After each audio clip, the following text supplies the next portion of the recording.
অসহায় রোগীদের আপনি সেবা করতে চান? অবশ্যই ইনশাআল্লাহ, এটা তো আমার নারী, এখানে তো আশাই লাগবে আলটিমেটলি। আজকে আমরা আপনাদের মাঝে উপস্থাপন করব রাউজানেরও একজন শিক্ষার্থীর মেডিকেল জয়ের গল্প দিয়ে। আজকে আমাদের সাথে আছে একজন মেডিকেল শিক্ষার্থী যার নাম কিনা মোহাম্মদ জাহেদ। কেমন আছেন ভাইয়া আপনি? আছি আলহামদুলিল্লাহ, ভালো আছি। ভাইয়া আপনার প্রাথমিক বিদ্যালয় কোনটা ছিল? আমি চিকদার রাজেজিয়া সরকারি প্রাথমিক বিদ্যালয় থেকে পড়াশোনা করেছি। আচ্ছা, মাধ্যমিক এবং উচ্চ মাধ্যমিকে জিপিএ কীরকম ছিল? আমার জিপিএ 5 ছিল। আমি এসএসসি 19 ব্যাচ চিকদার সাদত ফজল যুব উচ্চ বিদ্যালয় থেকে, এবং এইচএসসি আমাদের চট্টগ্রাম সরকারি সিটি কলেজ থেকে 2021 ব্যাচ।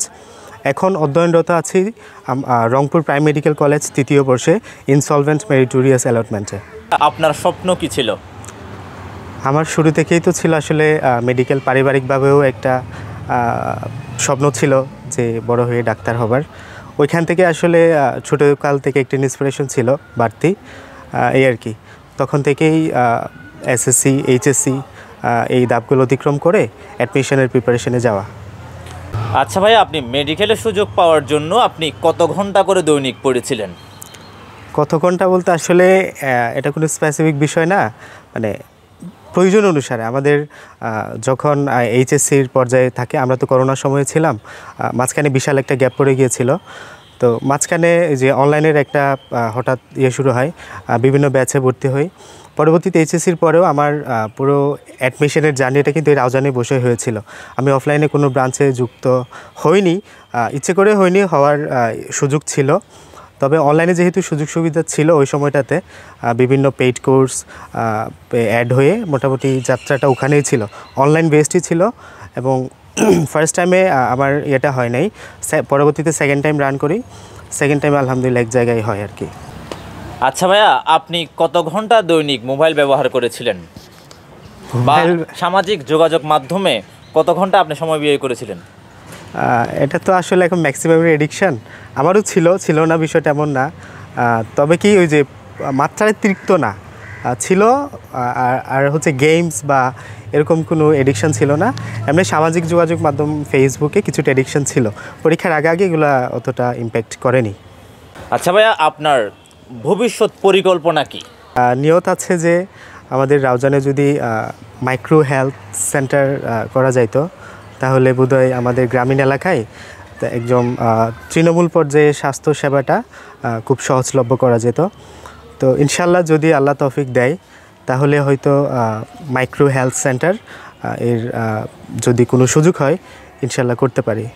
অনেকে তো বড় বড় ডাক্তার হয়ে, যারা গ্রাম থেকে ডাক্তার হয় আর কি, শহরে চলে যায়, বিদেশে চলে যায়, তো তারা তো ওই গ্রামের যারা অসহায়, যারা মানে রোগী যারা আছে বা গরিব অসহায় যারা, তাদেরকেও তারা দেখে না।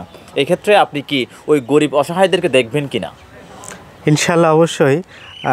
শহরে বা বিদেশে চলে যায় বলতে, মনে করেন এমবিবিএসের পরে তো পোস্ট গ্রাজুয়েশন থাকে, ওই সময় যাওয়াই লাগে। আপনি ভালো ইনস্টিটিউশনে পড়তে হলে, পোস্ট গ্রাজুয়েশন করতে হলে, ভালো ডিগ্রি নিতে চাইলে বিদেশে যায় অনেকেই।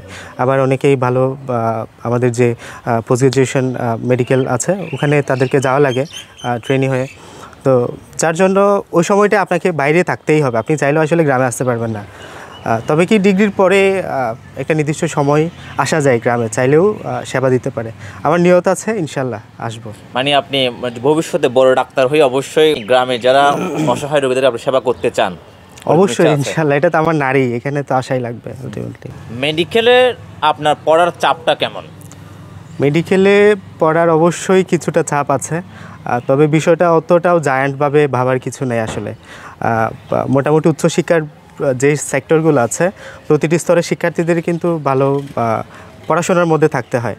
বাট ওই যে মেডিকেলের সিস্টেমটা, এখানে আপনার ফ্রিকুয়েন্টলি এক্সাম থাকে, আমাদের কার্ড টার্ম, তারপর বছর শেষে প্রফ, যার জন্য হচ্ছে আপনার ধারাবাহিকতার মধ্যে থাকতে হয়, একটা কনসিস্টেন্সি মেনটেন করলে হয়ে যায়। আপনি পড়ালেখার পাশাপাশি আর কি কি কর্মকাণ্ড করেন? পড়ালেখার পাশাপাশি আমার পড়ানো একটা প্যাশন, আমার পড়ানো ভালো লাগে। অনলাইনে আমি মোটামুটি পোলাপানদের পড়াই কয়েকজন।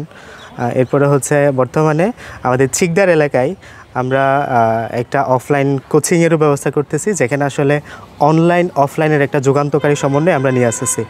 আমার মেডিকেলের যাত্রাটা আসলে পুরোপুরি অনলাইন বেসিসে ছিল। তো তো আগে যে একটা ধারণা ছিল অনলাইনে পড়াশোনা হয় না, বর্তমানে এই চিন্তাধারাটা কিন্তু পাল্টে গেছে। ইতিমধ্যে গ্রামের ছেলেমেয়েরাও কিন্তু পড়াশোনা করে, তারা বুঝে যে প্রোডাক্টিভিটি আছে অনলাইন পড়াশোনায়। তো ওইটার চিন্তাভাবনা থেকে আসলে আমরা চেষ্টা করছি আমাদের গ্রামের কিছু সম্ভাবনাময় যাতে সম্ভাবনাকে আমরা তুলে ধরতে পারি। ওইটার ধারাবাহিকতায় আমরা আমাদের চিকদার এলাকায় চিকদার শাহাদাত ফজল যুব উচ্চ বিদ্যালয় সংলগ্ন এবং চিকদার উচ্চ বিদ্যালয় সংলগ্ন দুটো ব্রাঞ্চ নিয়ে টিচার্স একাডেমি নামে একটা প্রতিষ্ঠানের আত্মপ্রকাশ করছি, যেখানে আমাদের অভিজ্ঞ টিচার্সরা আমাদের ব্রাঞ্চে এসে অফলাইন ক্লাস নেবে, সাথে আমাদের ইন্টারেক্টিভ অনলাইন লাইভ ক্লাসও তাদের জন্য থাকছে। তাছাড়াও যারা আমাদের ব্রাঞ্চে এসে ক্লাস করতে আগ্রহী না, তাদেরকে আমাদের অভিজ্ঞ মেন্টর বাসায় গিয়ে পড়াবে। রাউজানের এই অধম্য শিক্ষার্থীর জন্য সবসময় রাউজানে বিচিত্রার পক্ষ থেকে নিরন্তর শুভকামনা রইল। রাউজান বিচিত্রাকে অনেক অনেক ধন্যবাদ আমাকে কিছু বলার সুযোগ দেওয়ার জন্য। আপনাদের জন্য সবসময় দোয়া এবং ভালোবাসা থাকবে।